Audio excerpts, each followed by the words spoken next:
Techno Pova slim এই ফোনটা নিয়ে আজকাল কিন্তু অনেক আলোচনা চলছে বাংলাদেশের স্মার্টফোন ইন্ডাস্ট্রিতে এবং কিছুদিন পর টেকনো একটা ফোন রিলিজ করে এবং বেশ ভালোই আলোচনার জন্ম দেয়। হ্যাঁ, তারা চেষ্টা করছে মানে অন্য সবার চাইতে ভিন্ন কিছু করা আর কি।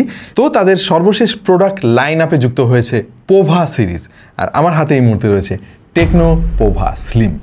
ফোনটা অনেক পাতলা ভাই, অনেক পাতলা বলতে অনেকই পাতলা, 6 মিলিমিটারের চাইতেও কম এটা থিকনেস, এবং লিটারালি এটা হাতে নিয়ে মানে আপনি ফিলই করবেন না যে আপনি একটা ফোন ধরে আছেন। এখন জাতীয় প্রশ্ন হচ্ছে, স্লিম ফোনের কি আসলে কোনো দরকার আছে? ওই আলাপে না হয় আমরা অন্য একদিক যাব, কারণ আজকাল আমরা দেখতে পাচ্ছি যে আইফোন বের করছে তাদের আইফোন এয়ার, আবার কয়েকদিন আগে স্যামসাং বের করলো স্যামসাং S25 এজ। শুরু হয়ে গেছে এই স্লিম ফোনের একটা প্রতিযোগিতা।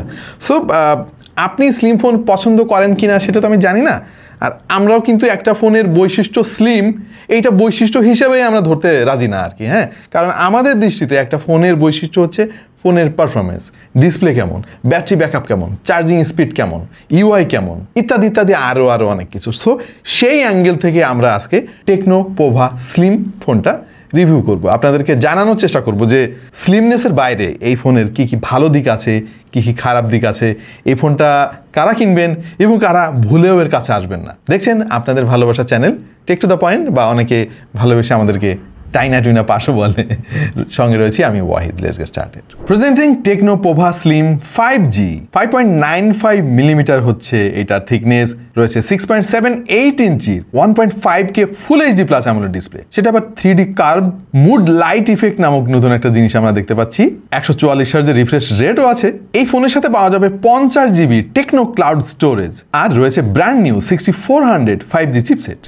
256 GB হচ্ছে এটার একমাত্র ভেরিয়েন্ট এবং দাম হচ্ছে 30,000 টাকা। ডিজাইন নিয়ে তো আসলে নতুন করে বলার কিছু নাই, অলরেডি হয়তো আপনারা দেখেছেন এই ফোনটা ছবিতে হোক বা অন্য কোনোভাবে। জাস্ট দেখেন ভাই, মানে কি পরিমাণে স্লিম বানিয়েছে তারা, মানে একটা পেন্সিলের চাইতেও কিন্তু এটা স্লিম। আমি তো ভাবতেছি যে ভাই ফোন কোম্পানি কিছুদিন পরে আমাদের হাতে একটা ডিসপ্লে ধরাই দিবে আর কি, আর বলবে যে ভাই ব্যাটারি আপনারা কিনে নিন।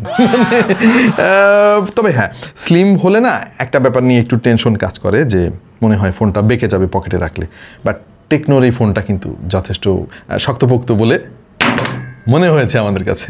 টেকনো বলছে এই ফোনে মিলিটারি গ্রেড শক রেসিস্ট্যান্ট সার্টিফিকেশন রয়েছে, এর ফলে টুকটাক হাত থেকে পড়ে গেলে ভেঙে যাওয়ার কথা না। তারপর আমি বলবো ভাই, কাছের জিনিস আপনি যতই মানে পাওয়ারফুল, শক্তিশালী, মজবুত, মিলিটারি মানে আর্মি নেভি যাই করেন না কেন, ওইটা পড়লে ভেঙে যাওয়ার চান্স কিন্তু 99%। সুতরাং ওই কোম্পানির কথাই বিশ্বাস করে আর কি উল্টাপাল্টা ফালায়েন না ভাই। হ্যাঁ, টাকাটা আপনারই যাবে। আর একটা ব্যাপার আমার কাছে ভালো লাগছে, মানে এই বাজেটের ফোনগুলোতে নর্মালি ডিসপ্লেতে তেমন প্রোটেকশনের কথা খুব একটা শোনা যায় না, বাট কর্নিং গরিলা গ্লাসের 7i প্রোটেকশন কিন্তু টেকনো ইউজ করছে, জিনিসটা কিন্তু ইমপ্রেসিভ। তবে হ্যাঁ, এইটার ডিজাইন কিন্তু আইফোন এয়ারের সঙ্গে বেশ ভালোই মিলে যাচ্ছে। জাস্ট ক্যামেরা বাম্পে গিয়ে সামান্য একটু পার্থক্য আছে, বাদ বাকি সব কিছুই তো দেখতে ভাই একই রকমই লাগলো আমার কাছে। এখন টেকনো কি আইফোনকে কপি করলো নাকি আইফোন টেকনোকে কপি করলো ভাই, জিনিসটা কনফিউজিং। এখন টেকনিক্যালি কিন্তু এই ফোনটা আগে অ্যানাউন্স হয়েছে আর কি, মানে পৃথিবীতে এই ফোনটা পয়দা হয়েছে আইফোন এয়ারের আগে। এখন যাই হোক, অনেকে অনেকভাবে নিবেন জিনিসটা, বাট আমার কাছে মনে হয়েছে যে এই ফোনটার ডিজাইনের সঙ্গে কিন্তু অনেক বেশি সিমিলারিটিস আছে আর কি আইফোন এয়ারের। ইভেন আপনি চাইলে সামনে যে ডাইনামিক আইল্যান্ড ওইটাও আইফোনের মতো করে রাখতে পারবেন আর, এবং ডেডিকেটেড ফিচারও আছে এখানে, যেখানে আপনি চাইলে এই ডাইনামিক বারটা পার্মানেন্টলি দিয়ে রাখতে পারবেন আইফোন টাইপের একটা ফিল নেওয়ার জন্য। এবং এই ডাইনামিক পোর্টে আসলে কি শো করবে, কি করবে আর কি, সমস্ত কিছু এখান থেকে কাস্টমাইজ করতে পারবেন। ক্যামেরা বাম্পের মধ্যে আবার তারা এলইডি লাইট ইনক্লুড করেছে, জিনিসটা দেখতে ফিউচারিস্টিক লাগে। টেকনো আবার বলতেছে যে আপনার ইউসেজ অবজার্ভ করে আপনার মুড অনুযায়ী sad, happy, blink etc react করে এবং নোটিফিকেশন লাইটের কাজ করে। বাট আমার কাছে এই জিনিসটা মনে হয় না অতটুকু কাজের, জাস্ট দেখতে সুন্দর ওইটুকু আমি বিশ্বাস করতে রাজি আছি, কিন্তু আমি খুশি হলে ও রিয়াক্ট করবে, ও জানবে কিভাবে আমি খুশি হয়েছি না রাগ হয়েছি? হাই, তুই জানবি কিভাবে বল? আমি তো এখন রেগে আছি, কই ও তো একই কাজই করতেছে, বা আমি এখন অনেক খুশি, ওয়াও কি সুন্দর ফোনটা, কাজ তো ওই একই করতেছে, বাতি তো আমনেই জ্বলতেছে ভাই। মানে এইটা হুদায় আর কি, কোম্পানিগুলো এগুলো মানে না বললেই ভালো হইতো আর কি। এই ফোনটা 3টা কালার পাওয়া যাবে বাংলাদেশে, স্কাই ব্লু, স্লিম হোয়াইট আর cool black. By the way ডিসপ্লেটা যথেষ্ট সুন্দর, 1.5K হচ্ছে এইটার রেজুলেশন আর সাইজ হচ্ছে 6.78 ইঞ্চি। এইটা একটা অ্যামোলেড ডিসপ্লে এবং আজকাল কম দামি ফোনেও আমরা অ্যামোলেড দেখতে পারতেছি টেকনোর কল্যাণে। কথা সত্যি, 144 হার্জের রিফ্রেশ রেটও আছে আর সাথে রয়েছে 2160 হার্জের টাচ স্যাম্পলিং রেট। টেকনো দাবি করতেছে যে এইটার পিক ব্রাইটনেস 4500 নিটস। তার মানে হচ্ছে আউটডোরে গেলেও স্পেশালি যখন ডিরেক্ট সানলাইটে আমরা ফোন টোন চালাইতে যাই, বেশিরভাগ ফোনে দেখবেন যে ফুল ব্রাইটনেস দিলেও ঠিক মতো দেখা যায় না। এই ফোনটা কিন্তু ঠিকঠাক মতো কাজ করবে এবং আমরা দেখেছি ভাই আসলেও কাজ করে। কালার যথেষ্ট কন্ট্রাস্টি আর যথেষ্ট শার্পনেস রয়েছে। কালারটা পপ টপ করে ভাই, যে কোনো অ্যাঙ্গেল থেকে দেখে আপনি শান্তি পাবেন। কালার ব্লিডিং ইস্যু বা কালার শিফটিং ইস্যু আমরা পাই নাই আসলে। আচ্ছা, এইবার এর হার্ডওয়্যার নিয়ে আলাপ করবো ভাই। ডিজাইন সুন্দর, ডিসপ্লে ভালো, সব ঠিক আছে। হার্ডওয়্যার কেমন? কারণ ওইটাই তো আসল কাজ করে ফোনের। এই ফোনে আমরা দেখতে পারতেছি একেবারে ব্র্যান্ড নিউ একটা চিপসেট, Dimensity 6400 মিডিয়াটেকের। দেখেন এই চিপসেট একেবারে নতুন, এই চিপসেটের অন্য কোনো ফোন আমরা এর আগে ব্যবহার করি নাই, একেবারে ব্র্যান্ড নিউ আমাদের কাছে। সো এইটা ভালো নাকি খারাপ ওইটা সম্ভবত আরও কিছুদিন পরে গিয়ে আমি বলতে পারবো, যখন আরও অনেকগুলো ফোন আমরা করব তখন আমাদের একটা আইডিয়া হয়ে যাবে। বাট এটার যে স্পেক ওইটা দেখে আমাদের কাছে মনে হয়েছে যে এইটা একেবারে এন্ট্রি লেভেলের একটা 5G চিপসেট, অনেক বেশি পাওয়ারফুল কিন্তু এটা না। ভালো ব্যাপার হচ্ছে 5G অলরেডি আমাদের দেশে চালু হওয়া শুরু হয়েছে। সো এই ফোনটা আপনি যদি কেনেন তাহলে ফিউচারিস্টিক হবে, আপনি অনেকদিন ইউজ করতে পারবেন।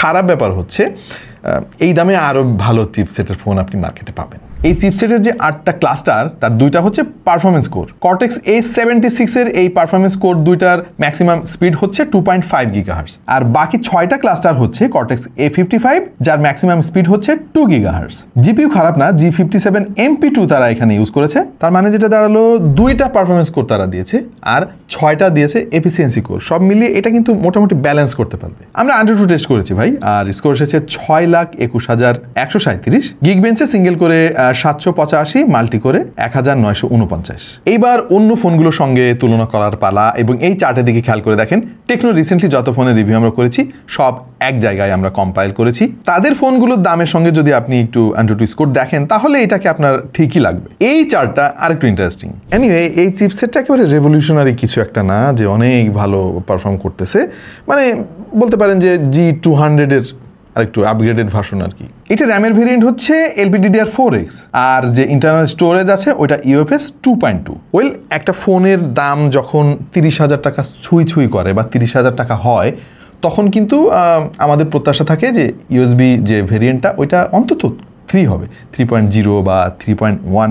এই জিনিসটা অনেক কোম্পানি কনসিডার করবেন আমি জানি, বাট টেকনো আমরা দেখেছি যে স্পেকের দিক দিয়ে সিরিয়াস থাকে।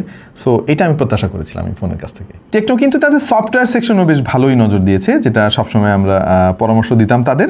Android 15 out of the box পাবেন আর সেই সঙ্গে রয়েছে HiOS 15। UI কিন্তু আগের চাইতে অনেক সফিস্টিকেটেড এবং বেশ ক্লিন মনে হলো আমার কাছে।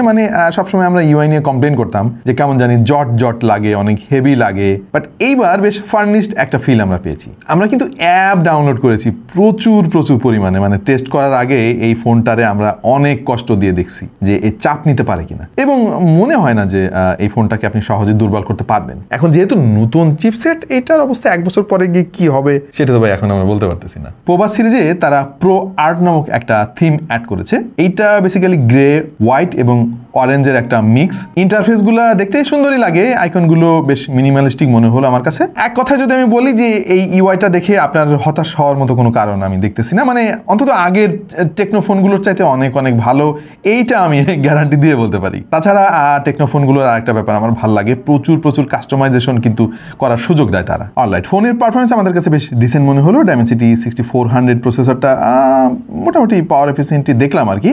ডে টু ডে ইউসেজ যেমন স্ক্রলিং, অ্যাপ সুইচিং বা সোশ্যাল মিডিয়া ইউজ, এই টাইপের কাজে খুব একটা নোটিসেবল ল্যাগ আমরা পাই নাই বা খুব বেশি স্লো আমাদের কাছে মনে হয় নাই। অ্যাপ ওপেনিং, ক্লোজিং, অ্যানিমেশনগুলো যথেষ্ট স্মুথ আমাদের কাছে মনে হয়েছে। তবে আরেকটু রিফাইন্ড হতে পারতো আর কি, যেহেতু 30,000 টাকা দামের একটা ফোন, আবার এইটা টেকনোর রেগুলার সিরিজ থেকে একটু আলাদা, তারা চেষ্টা করছে এটাকে একটু প্রিমিয়াম সেগমেন্ট হিসেবে পরিচিত করানোর জন্য। সো এই জিনিসটা আরেকটু ফাইন টিউন করা দরকার, এইটা আমি ফিল করেছি। অনেক বেশি অ্যাপ যদি আপনি ব্যাকগ্রাউন্ডে অ্যাক্টিভ রাখেন তখন দেখবেন যে একটু মাইক্রো স্ট্যাটার বা টুকটাক কিছু ল্যাগ রয়েছে, বাট ওইটা 30,000 টাকা দামের একটা ফোনের জন্য আমার কাছে মনে হয় যে অ্যাকসেপ্টেবল।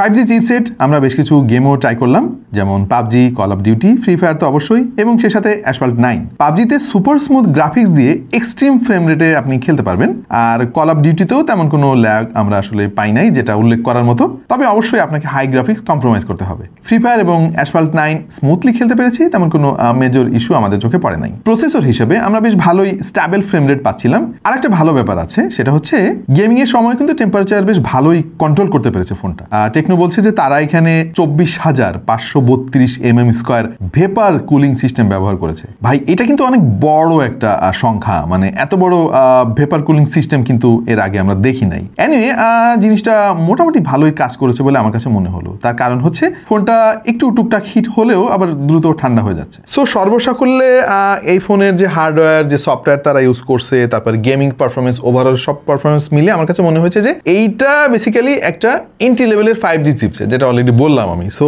অনেক বেশি খুশি হয়ে যাওয়ার মতো কিছু না যে ওয়াও এত সুন্দর একটা ফোন তারা বের করেছে, এত পাওয়ারফুল চিপসেট, ওই টাইপের না। মানে আপনি ওয়াও ফিলিংটা পাবেন না, বাট এটাকে ইগনোর করার ক্ষমতাও ভাই কারণ নাই। এবং আমার ধারণা আমাদের বাংলাদেশে 5G যে চিপসেটগুলো অ্যাভেলেবেল রয়েছে অফিসিয়াল ফোনের মধ্যে অবশ্যই, তার মধ্যে কিন্তু এই ফোনটা বেশ ভালোই বোল্ড একটা অ্যাপ্রোচ নিয়ে বাজারে রিলিজ হয়েছে। অলরাইট, ক্যামেরা সেটআপে পাচ্ছেন রিয়ারে 50 মেগাপিক্সেলের মেইন সেন্সর, একটা ডেপথ সেন্সর আছে ভাই আজাইরা, ওইটার কথা নাই বা বলি, আর সামনে রয়েছে 13 মেগাপিক্সেলের একটা সেলফি শুটার। কোয়ালিটি ডিসেন্ট, মানে খুব বেশি ভালো বলা যাচ্ছে না, তবে দাম হিসেবে খারাপও বলার সুযোগ নাই। আর লো লাইটে একটু নয়েজ চলে আসে, ডিটেলস মোটামুটি সন্তোষজনক, তবে ডাইনামিক রেঞ্জটা আমার মনে হয় আরেকটু ইমপ্রুভ হওয়া উচিত ছিল। পোর্টে এটি সাবজেক্ট সেপারেট করতে গিয়ে কিছু জায়গায় একটু স্মুথ করে ফেলে, আর কমপ্লিকেটেড ব্যাকগ্রাউন্ড থাকলেই একটু স্ট্রাগল করে, তবে এটা আবার এনহান্স করার ব্যবস্থা আছে, তখন বেশ ভালোই লাগে। সেলফি ক্যামেরা থেকে আবার বেশ ভালো ছবি পাবেন ভাই, এইটা ভালো লাগছে আমাদের কাছে, সোশ্যাল মিডিয়ার জন্য রেডি মনে হলো। তবে আমার কাছে ভালো লাগছে আরেকটা জিনিস, সেটা হলো এই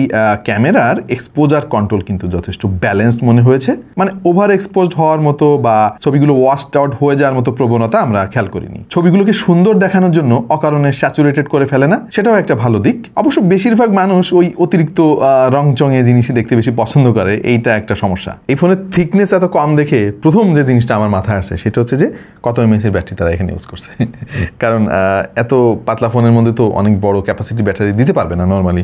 আমরা দেখেছি আইফোন এয়ারেও দেখেছি, স্যামসাংয়ের S25 এজ ফোনেও দেখেছি অনেক, মানে 3000 এমএএইচের আশেপাশে ব্যাটারি তারা ইউজ করছে। বাট টেকনো সামহাও এর মধ্যে 5160 এমএএইচের ব্যাটারি কিন্তু ইমপ্লিমেন্ট করেছে। সাথে আবার 45 ওয়াটের ফাস্ট চার্জিং সাপোর্টও রয়েছে, চার্জিং ব্রিকও বক্সে পেয়ে যাবেন। সে সাথে রয়েছে 10 ওয়াটের রিভার্স চার্জ সাপোর্ট। আচ্ছা, যখন আপনি কোনো একটা স্লিম ফোন কিনবেন তখন কিন্তু ওই জিনিসটা আপনি জেনেই কিনবেন যে এতে আমি ব্যাটারি ব্যাকআপ কম পাবো। হ্যাঁ, সো আজকাল স্ট্যান্ডার্ড আমরা দেখতে পাচ্ছি যে 6000 পার হয়ে ওইটা 7000 8000-এর দিকে চলে গেছে আর কি ব্যাটারি ব্যাকআপ।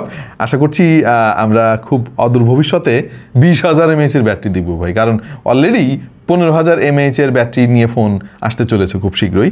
সো সেই হিসাবে এরকম একটা স্লিম ফোনের battery capacity I think 5160 mAh যথেষ্ট ইমপ্রেসিভ। ব্যাকআপ বেশ ভালোই পাবেন, তবে দিন শেষে ভাই আপনাকে একবার চার্জ দিতে হবে, এটার কোনো বিকল্প আপাতত দেখতেছি না। যেহেতু ফোনটা স্লিম, তারা চেষ্টা করেছে আয়ত্তর মধ্যে যতটুকু সাউন্ড কোয়ালিটি ভালো দেওয়া যায় আর কি। ডুয়াল স্টেরিও স্পিকার দিতে পারে নাই, সিঙ্গেল স্পিকার দিয়েছে, তবে সাউন্ড কোয়ালিটি ডিসেন্ট মনে হয়েছে, মানে অনেক বেশি ভালো না। আবার স্লিম ফোন হিসেবে যদি আপনি কল্পনা করেন তাহলে ঠিকই আছে। এত slim phone 3.5 millimetre headphone Jack তো থাকবে না, সেটাই স্বাভাবিক। কনভার্টার অথবা TWS-ই একমাত্র ভরসা, এবং আমরা বেশ কিছু TWS দিয়ে ট্রাইও করে দেখেছি এটার আউটপুট, যেমন ইদানিং বেশ পপুলার QCY মেলোবার্স প্রো, সাউন্ডপিটসের T3 প্রো ইত্যাদি ইত্যাদি। ব্লুটুথ 5.4 তারা ইউজ করেছে, which is decent I think, and IR blaster রয়েছে আবার এত পাতলা ফোনের মধ্যে, এইটা একটা ভালো ব্যাপার। আবার NFC-ও আছে, এই জিনিসটা কিন্তু কয়েক বছরের মধ্যে আপনার লাগবে ভাই। সো তারা কোনো কিছু বাদ দেয় না এখানে। ফ্রিলিঙ্ক নামক টেকনোফোনের একটা টেকনোলজি আছে, মানে দুইটা টেকনোফোনের মধ্যে কোনো ধরনের নেটওয়ার্ক ছাড়াই কিন্তু আপনি কমিউনিকেশন করতে পারবেন, এইটাও মাঝে মাঝে